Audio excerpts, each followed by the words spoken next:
Good morning, everyone. This is Randy from Snap Judgments.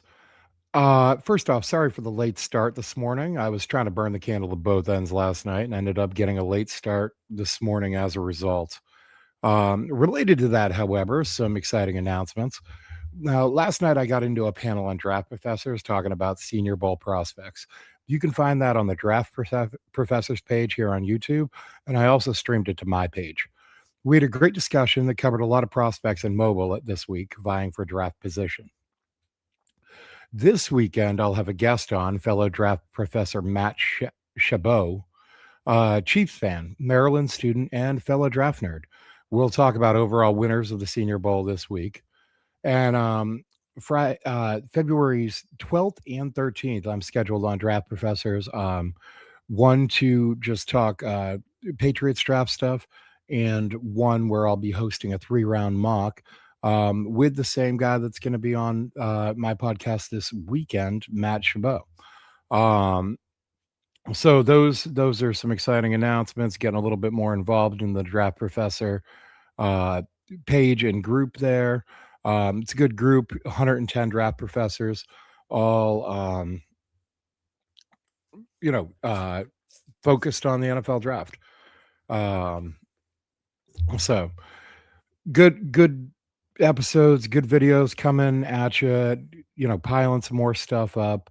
We'll have some more guests also. I have a guy coming on next week on I got to lock down that exact date, but I'll make the announcement when it becomes relevant. Anyway, we are going to talk about pass catchers today. That's wide receivers and tight ends. And so welcome back to day 3 of our 5-day Senior Bowl deep dive. We've gone through the trenches already. Defensive line on day 1, offensive line on day 2. Today, we're going to shift to the players everyone wants to talk about, the pass catchers. These are the guys that make the highlight plays, okay? Wide receivers, tight ends, they're both evaluated very differently than trench players. For linemen, this week is about leverage, anchor, and survival. For pass catchers, this week is about separation, timing, ball skills, and consistency. Stats matter less here than anywhere else in the draft process. This is about traits. This is about whether you can get open against NFL caliber defenders, whether you can track and finish like the football, and whether your habits hold up when the environment is uncomfortable. And really, this is about a lot of times, especially for this class and this wide receiver group, this has been about small school guys kind of getting an opportunity to step up against kind of the top tier secondary competition. One-on-ones are the most important reps for receivers and tight ends this week. Team drills help with context, but one-on-ones strip everything else away. There's no scheme help, no busted coverage, no easy buttons, just you and the guy across from you. Quarterback play also impacts evaluation more here than at any other position. Some guys will get great balls, others won't. The best evaluators understand how to separate receiver performance from quarterback inconsistency. And that's really particularly important in this class where the quarterback crop is just not that good. There are definitely 2 guys in mobile that are going to be drafted. But that could reasonably be it. And I think that, the top tier of guys here are potential backups in the NFL. There's one guy, Talon Green, who will go over on part 5 of this series. Really gifted developmental prospect. But it's just not a good group of quarterbacks. So you're not going to get a lot of great passes. You're not going to get a lot of great throws. These receivers are going to be doing a lot of the work, and the tight ends are going to be doing a lot of the work to make up for those things. Give me 1 second here.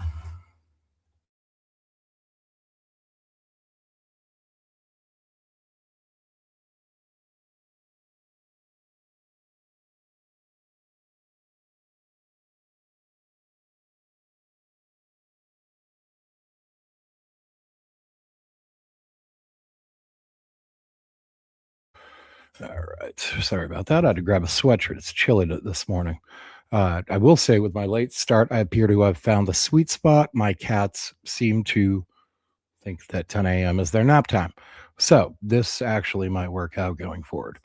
Um, at any rate, from a Patriots perspective, this group matters a lot, but not for raw production. Role clarity matters more than volume.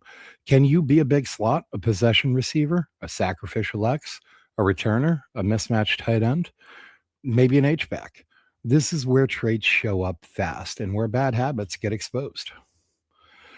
Now, before we get into individual players, it's important to frame how NFL teams actually think about wide receivers.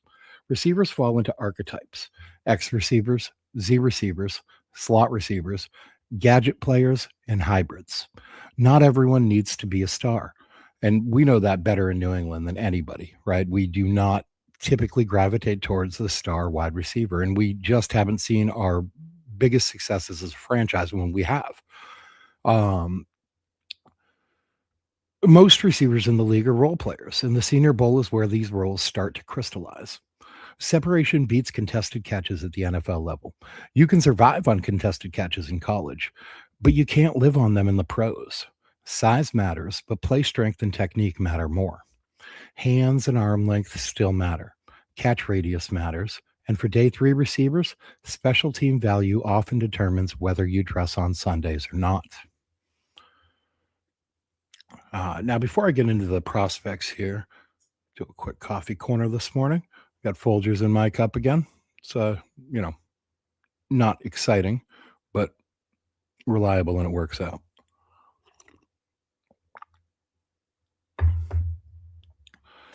All right. Our first receiver this morning is Josh Cameron out of Baylor. Now, Josh Cameron is built more like a running back than a traditional receiver. He's thick through the torso. He's got a powerful lower half, and he's very comfortable playing through target.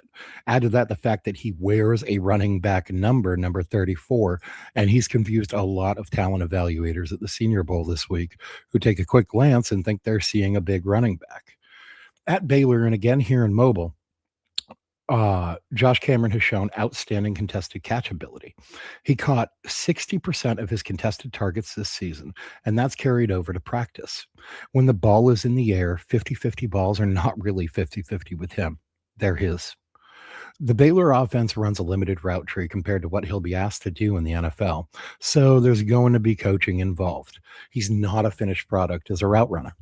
He doesn't have the top end speed to live on the boundary full time, but as a big slot, he makes a lot of sense. He can win inside, body defenders, and create yards after the catch.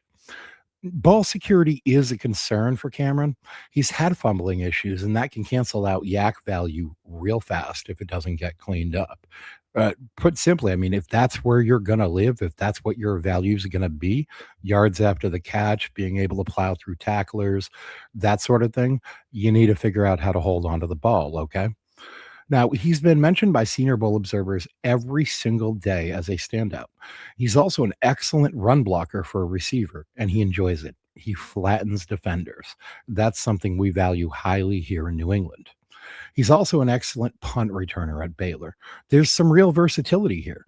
I think there's even possible H-back usage down the line. Again, with that body type, with his skill set, there's no reason that you can't use him at a number of different positions along the offense.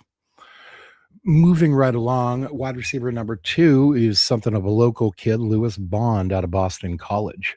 Bond showed up. He's 5'11", 197 pounds, 9 3/4 inch hands. And the real concerning thing here is under 30-inch arms, 29 7/8 inch arms. That's a real small catching radius for a quarterback to hit. Now, Bond is a reliable professional type slot receiver. Over his college career, he caught 213 passes, and his game is built on trust. At under 6 feet and 200 pounds, he's not a boundary receiver. He just doesn't have the size for it.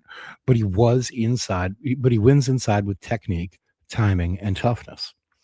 Now, he won 24 out of 35 contested catch opportunities in college, which is impressive for a player his size. He's not fast, but he's quick, and he separates with route craft. One Senior Bowl rep against Dalen Everett really stood out. Bond stopped on a dime while Everett flew past him, tracking the ball cleanly. Arm length and catch radius are real concerns. He's going to have to live on precision. He projects as a slot possession receiver, slants, option routes, chain mover, and he's had 3 very solid days of practice. Moving along here, we're going to get to our first real small school sleeper. That's wide receiver Ted Hurst out of Georgia State. Now, he measured in at 6'3 and a quarter, 207 pounds, 9 and 5/8 inch hands, and over 33-inch arms. Uh, Hurst is one of those classic Senior Bowl risers, a small school prospect whose name started circulating weeks before mobile, and he's delivered here. He's tall, fast, and has excellent ball skills. Explosive off the line, tracks the ball well, and can play X, Z, or a big slot. He's thin, and adding 10 to 15 pounds would help him significantly. There's also very little tape of him facing NFL caliber corners outside of this week. But he's a tough kid. I watched one interview with him after Senior Bowl practices, and this kid is bleeding out of his arm all over his uniform, just answering questions casually. When asked about it, he said, "That's football." Press coverage gives him problems. He needs to work on his release package, and there are some concentration drops on tape. But the frame is excellent, the arms are long, and his athletic upside is real. He recorded the fastest on field speed at the Senior Bowl so far at 20.33 miles per hour. He could run in the mid 4.4s at the combine. This is a traits bet. I've seen comps for Ted Hurst a little bit all over the place, but a lot of people keep coming back to George Pickens. Now, when he was asked himself during that interview who he kind of styles his game after, he said T. Higgins. He said T. Higgins was kind of his guy. But he kind of smiled and almost not quite blushed, but that sort of reaction when the reporter mentioned the George Pickens comps. So um, moving right along, we're going to go talk about Aaron Anderson out of LSU, a very different type of receiver from Ted Hurst. Anderson was listed at 5'9", 185, I think, in college. Measured in even smaller than that, 5'7" and a half, basically, 177 pounds. He's got 9 and 1/8 inch hands and 30 and 1/8 inch arms. Now, Anderson is electric, but this guy could not catch a cold. Okay. Catching the football is a real problem for him. His hands are not good. Um, he's extremely quick. He's extremely fast and dangerous after the catch, but he's got to catch it first. Drops have followed him everywhere. One rep in Mobile, I saw the ball clang off his hands, and even he looked down at them in disbelief as to say, "Why do you betray me?" Um, Add to that, he's small. He's very small. Um, Durability, it's a concern. He's had a number of injuries throughout his career. Knee injuries dating back to 2022, toe and elbow issues in 2025, and he missed time late in the season. Now, he's got a projected 4.34 speed, but again, he measured even smaller than expected. His best path to the league is probably in the return game. He's surprisingly strong through contact, but the margin for error is razor thin with this guy. He's going to be a late day 3 pick if he's picked in the draft. And like I said there, he's going to come in through special teams, potentially as a punt returner, kick returner, something of that nature.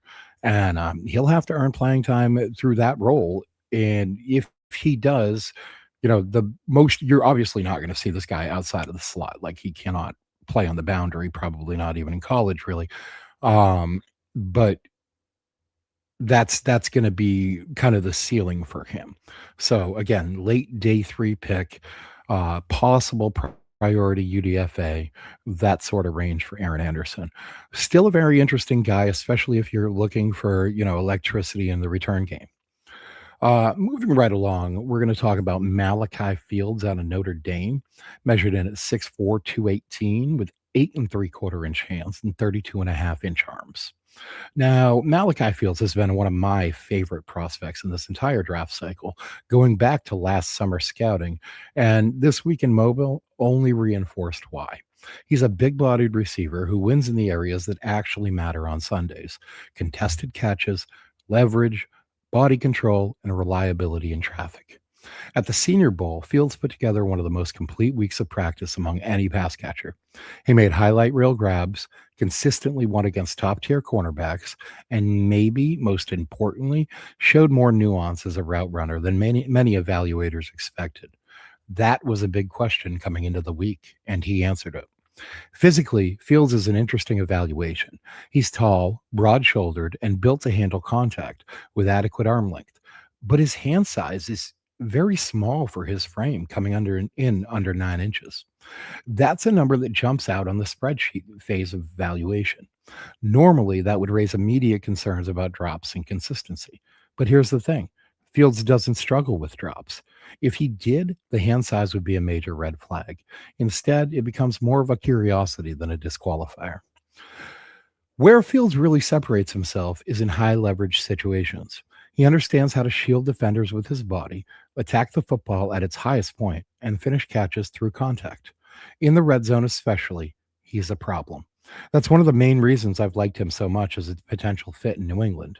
The Patriots have struggled to finish drives, and Fields profiles as a legitimate solution there. He also fits cleanly into multiple roles. He could be a big slot, a possession receiver, and a red zone weapon without needing manufactured touches. He doesn't need to be force fed targets to matter. He just needs the ball when it counts. One thing that doesn't fully show up during Senior Bowl practices is his run blocking. And that's a shame because it's one of the best parts of his game. Fields is a willing physical blocker who looks to help teammates make plays. That matters in an offense like New England, which values receivers who can line up in different spots, crack down on linebackers, and contribute even when they're not the primary read. Think Mac Hollins, but with significantly more upside as a receiver. The buzz around Fields this week has gotten loud. There's been first round talk floating around Mobile, and while I expect that to cool off a bit, it's not coming out of nowhere. If he goes to the combine and runs better than expected or posts strong vertical numbers, that conversation could heat right back up. Worst case, he's a high day two pick. Best case, he sneaks into the back end of round one. For me, Fields is the type of prospect I'm willing to plant a flag on. He's not flashy for the sake of being flashy. He's effective, reliable, and built for the NFL game. If I'm building a receiver room and want someone I trust on third down and in the red zone, someone who makes the quarterback's life easier, this is my guy. Now, let's talk about Jacoby Lane. He's another big bodied target down there. Came in at 6'4" and an eighth, 196, with 10 and 3/8 inch hands and 32 and 5/8 inch arms. Now, Lane's a big, long bodied receiver with legit ball skills and some of the best hands in this receiver group. At over 6'4" with 10 and 3/8 inch hands, he's built to win above the rim, and that shows up consistently on tape. He's a true contested catch specialist, a player who understands how to position his body, attack the football at its highest point, and finish through contact. The production backs it up. As a sophomore, Lane put up 43 catches for 525 yards and 12 touchdowns, and he really came alive late in the year once Miller Moss gave way to Jaden Mayava, at quarterback. The Las Vegas Bowl against Texas A&M was the exclamation point. 7 catches, 127 yards, 3 touchdowns. A game where he looked like the most dangerous receiver on the field. Lane's strength is very clear: jump ball dominance. He plays the ball like a power forward, using his length and hands to shield defenders and win in tight spaces. Corners struggle to play him cleanly, and you saw that repeatedly on tape. Against Notre Dame, Leonard Moore locked down Makai Lemon for most of the game, but when Moore rotated onto Lane, the reps got messy. Flags got thrown. Christian Gray had similar issues. Lane just presents a different kind of problem. That said, Lane is not a perfect prospect. Getting off press coverage is still a challenge for him. He doesn't always defeat jams cleanly, and when corners get hands on him early, it can disrupt the timing of the route. His effort as a blocker can also run hot and cold. There are snaps where he's engaged and physical, and others where he's more of a spectator. That's something NFL coaches will absolutely address and be concerned about.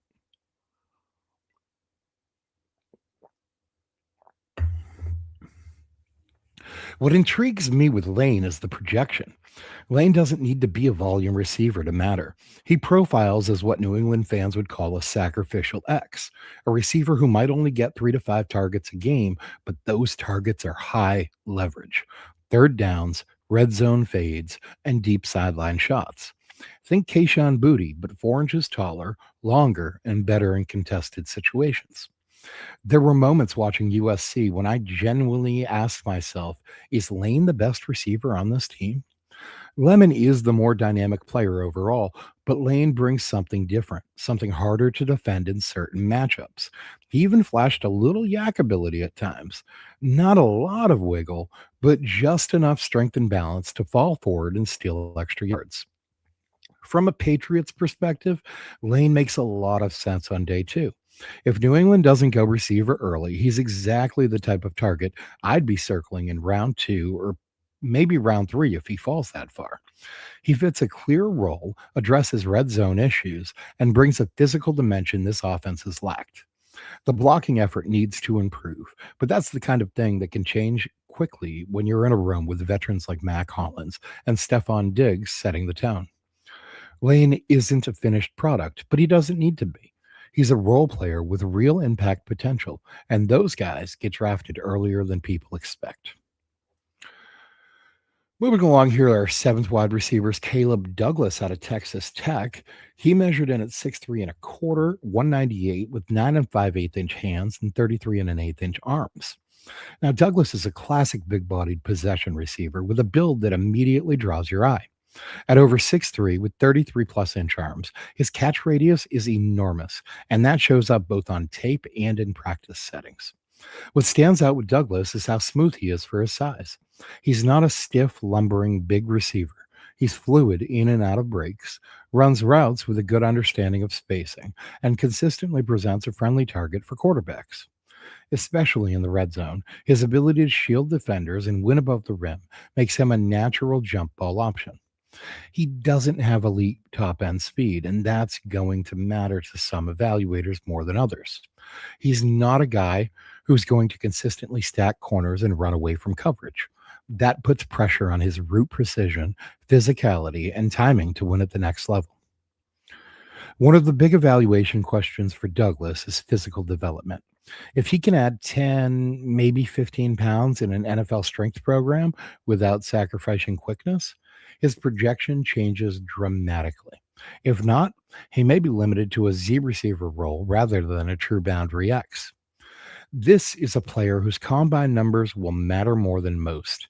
If he tests better than expected, his stock could climb quickly.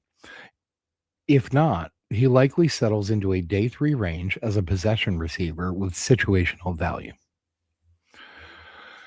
Now, wide receiver 8 is Tyren Montgomery, kind of the sweetheart of the Senior Bowl, if you will.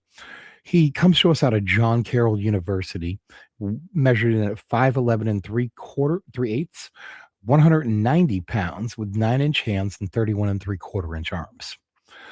Tyron Montgomery is the ultimate Senior Bowl sleeper. Nobody had him on draft boards before mobile. Through 2 days, though, he was arguably the most dominant receiver at the event, winning against first round caliber corners like Colton Hood and Chris Johnson. Day three was quieter. A few dropbacks, some pushback, a few drops, and some pushback. John Carroll has deep NFL ties, but hasn't produced a drafted player since 1991. Montgomery could end that drought. Fast, good release, unique footwork. Stevie Johnson style release was mentioned by some. I currently project him as an early day three pick. And yes, the Patriots' John Carroll ties make this interesting. And to get a little bit more into that, John Carroll, it's a small school in Ohio. A lot of people have never heard of prior to this week. Um, People were all kinds of jokes about getting tape and that sort of thing. The team is called the John Carroll Blue Streak, and they are a very proud school with a very proud NFL tradition dating back to 1951, where alumni Don Shula made his entry into the league.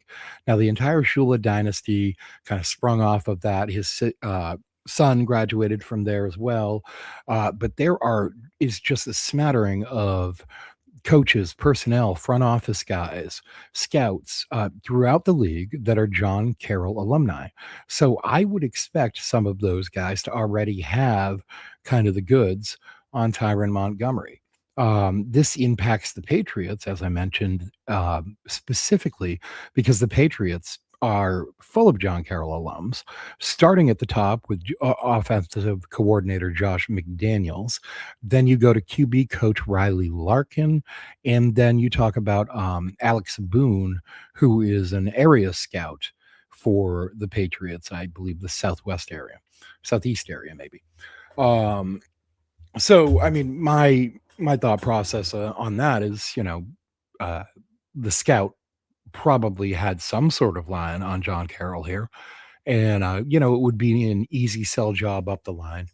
This is the type of guy who I think could blossom under the kind of tutelage, if you will, of somebody like Stephon Diggs, who has a similar body type to, and a little bit of a similar game.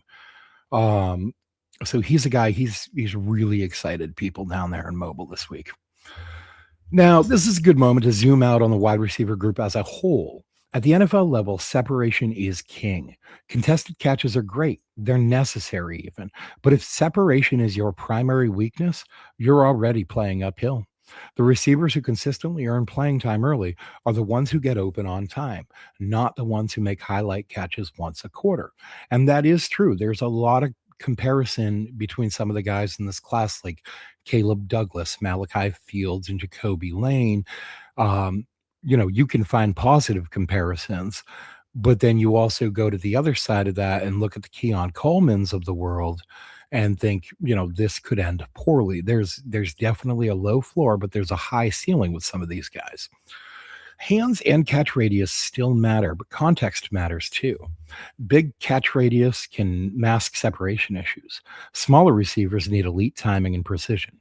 There are different paths to success, but each path has requirements. It's also important to remember that not every receiver needs to be a star. Most receiver rooms are built on complementary pieces: possession guys, big slots, vertical threats, return specialists. The Senior Bowl is where those tiers form quickly. You can almost see it happen in real time in Mobile. Some guys separate themselves simply by being consistent.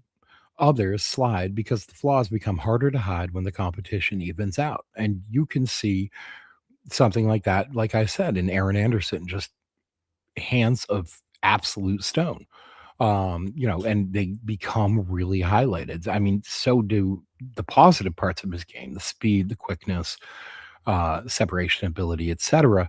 But those hands just betray him over and over and over again. And that sort of thing gets highlighted at these sort of events. Now, we're going to move into the tight end group. Modern NFL offenses are redefining tight ends, okay? Buffalo is the clearest example. Heavy use of 12 and 13 personnel, forcing defensive mismatches. Tight ends who can block and also be a threat in the passing game stress defenses in ways receivers alone cannot. Blocking buys playing time. Versatility buys snaps. The first tight end we're going to talk about is Josh Cuevas out of Alabama. He measured in at 6'3", 252 with 9 3/8 inch hands and 31 1/4 inch arms. Cuevas is a receiving first tight end with extensive experience, 54 college games played. He started at Cal Poly initially, then he moved to Washington, then followed Kalen DeBoer to Alabama. Production increased in 2025. He's a good route runner with solid hands, and he's a north-south guy, right? Which means that, like, when he gets the ball, he doesn't waste a whole lot of time going side to side. He right for the end zone. Okay, and you like guys like that. Some of these guys, they get a little too caught up in their own belief that they can dodge all these tackles, and they end up sideline to sideline, running a lot of yards that aren't actually yards. That don't count as productive yards for the offense, I guess. You'll see plays, you think about a play where a guy runs to the right hash, then circles back around to the left hash, and he's run like 20 yards already before he even gains one positive yard for the offense. Josh Cuevas does not have that problem. Immediate north-south runner. He is a little undersized and he's not a strong blocker. Reps in Mobile showed that clearly. And there was one rep specifically that was highlighted where Chris McClellan was coming through. They tried to pull Josh Cuevas to block him, and he got absolutely blown up. So good, a good player, good receiving option. Not going to bring you a lot in the blocking game, though. He's a developmental day three tight end and probably only going to contribute on special teams early on, maybe be a practice squad guy, something of that nature. Now, the next guy we're going to talk about is receiver Justin Joly out of North Carolina State. Now, he measured in at 6'3", 251 with 10.5-inch hands and 31 and 1/8 inch arms. Um, this guy he's very sensitive about the pronunciation of his name. That is something a friend of mine found out the fun way because he was watching somebody else find out the hard way, where Jolie they mispronounced his name, called him Jolly, and he corrected them very vehemently. They came back looking like a whipped puppy. This guy's highly productive in college. He had nearly 2,000 yards and 15 touchdowns, including 7 in his final season. He's an excellent contested catch rate, definitely over 70%. Some sources reported that it was over 80% for the 2023 and 2024 seasons. I'm going with the PFF number, which was just over 70%. He's got good hands, he's got good release, and a little bit of H-back potential, I think. He's not fast or overly athletic, but he is reliable, and knows what he's doing. Um, Good hands in the catching game, a good option as a pass catcher. Another guy, again, not the best blocker, maybe, but needs to work on that portion of his game. Now we come to tight end number 3 in this set. The last tight end we're going to talk about is Sam Roush out of Stanford. He measured in 6'5" and 5/8, 259 pounds, 9 3/4 inch hands with 31-inch arms. He has been the best tight end in Mobile this week. Tight end 1. He's a 3-down player. He proved himself to be a strong blocker, a solid receiver, and he's got a high football IQ. You saw that throughout his career on tape at Stanford. Now, the Stanford pedigree at tight end matters a little bit here. Zach Ertz, Dalton Schultz, Austin Hooper, Colby Parkinson, just a few names for you of guys currently in the league right now. He very much would like to stay in that vein, in that mold of a successful Stanford tight end. He wants to uphold that tradition. And he's talked about that himself. Now, he's had some issues with drops, but they happen. Drops happen. He's not a great athlete, but he is an adequate athlete. He does everything well. Okay. He can experience some struggles when he is dealing with those uber athletes that you see sometimes.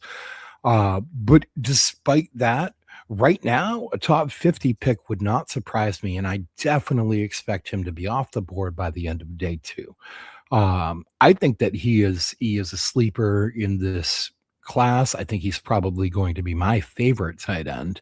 Kenyon Sadiq will definitely go earlier, but I'm a little bit mixed up on Kenyon Sadiq personally, just because I kept on turning on Oregon tape to try and watch Kenyon Sadiq to try and pick him out. And every time I did, I would instead see Jamari Johnson doing something ridiculous or something good or something attributing or whatever. And it was like every time I was trying to watch Sadiq, I'd end up watching the other tight end. So I'm not even sure Sadiq was the best tight end on his team. He's an athletic prospect. There's some questions about work ethic and practice habits and so forth earlier this year raised by Todd McShay, but he kind of answered those. He kind of came back. He had some productivity after that. Kind of shut the haters up, shut the critics up a little bit. He is an athletic player, a little bit on the smaller side. He's gonna be everybody's tight end one. He's gonna be my tight end one in terms of projection. But I'm telling you right now, I would not be surprised if Sam Roush ended up being the most successful tight end in this class.